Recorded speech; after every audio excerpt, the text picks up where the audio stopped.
Welcome to మన్స్పాట media. Nalgonda జిల్లా Nakrekal ABM school హాస్టల్లో ఫుడ్ పాయిజన్. 27 మంది విద్యార్థులు ఆసుపత్రి పాలైతే చేతులు దులుపుకున్న యజమాని.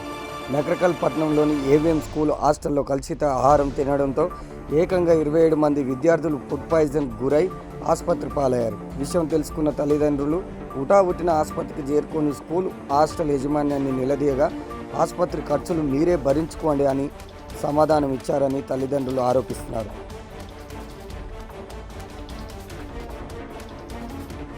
వరలక్ష్మి, మా బాబు ఏవిఎం స్కూల్లో చదువుతుండు.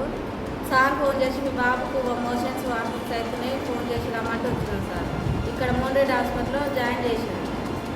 ఫుడ్ పాయిజన్ అయిందని చెప్తున్నారు. పిల్లల మీద ఇంత నిరుద్యోగం ఉంటే ఎట్లా సార్? కొంచెం మంచి ఫుడ్ పెట్టాలి, మంచిగా చూసుకోవాలి. సార్ల భరోసా మీదనే కదా మేము హాస్టల్ అనేది వేసింది.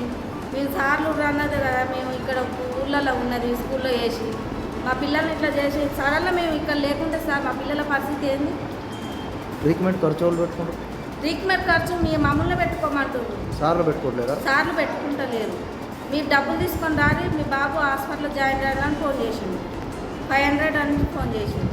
ఖర్చు మొత్తం మిమ్మల్ని పెట్టుకోమంటారు. మమ్మల్ని పెట్టుకోమంటారు.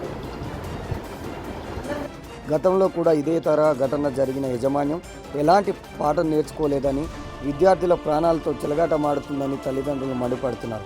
ఒకవైపు పిల్లలు ఆసుపత్రిలో చికిత్స పొందుతుంటే మరోవైపు బాధ్యత వహించవలసిన యాజమాన్యం వైద్య ఖర్చుల నుంచి తప్పించుకునే ప్రయత్నం చేస్తుందంటూ ఆగ్రహం వ్యక్తం చేస్తున్నారు. ఈ ఘటనపై అధికారులు వెంటనే విచారణ జరిపి నిర్లక్ష్యానికి బాధ్యులైన వారిపై కఠిన చర్యలు తీసుకోవాలని తల్లిదండ్రులు డిమాండ్ చేస్తున్నారు. మాది ఏం స్కూల్ అన్న, మేము సాగర్ నుంచి చదువుకోవడానికి వచ్చినాం. అయితే నిన్న మధ్యాహ్నం భోజనం వల్ల, రాత్రి భోజనం వల్ల మాకు ఫుడ్ పాయిజన్ అయింది. అయితే పొద్దున్నేమో సార్ ఏమో ట్యాబ్లెట్స్ ఇచ్చి హాస్టల్లో పనుకోమన్నారు. అయితే హాస్టల్లో పనుకున్నా కానీ తగ్గలేదు. అయితే బాడీ నన్నేమో గవర్నమెంట్ హాస్పిటల్కి తీసుకెళ్ళినాం అన్న.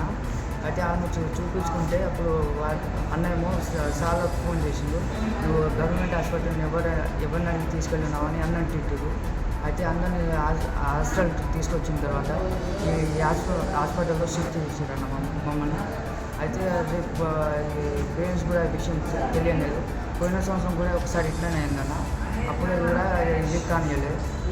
మళ్ళీ ఈ ఇయర్ కూడా ఇట్లానే అయిందన్న.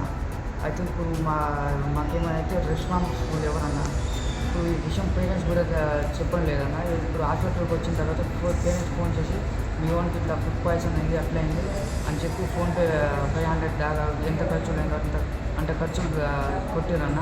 అయితే మా గవర్నమెంట్ ఏమో స్కీమ్ పైసలు ఇస్తుందన్న. ఆ స్కీమ్ పైసలు ఏం చేస్తున్నట్టు అన్న వీళ్ళు. ఇప్పుడు మాకు ఏమైనా అయితే ఎవరున్నారు రెస్పాన్స్?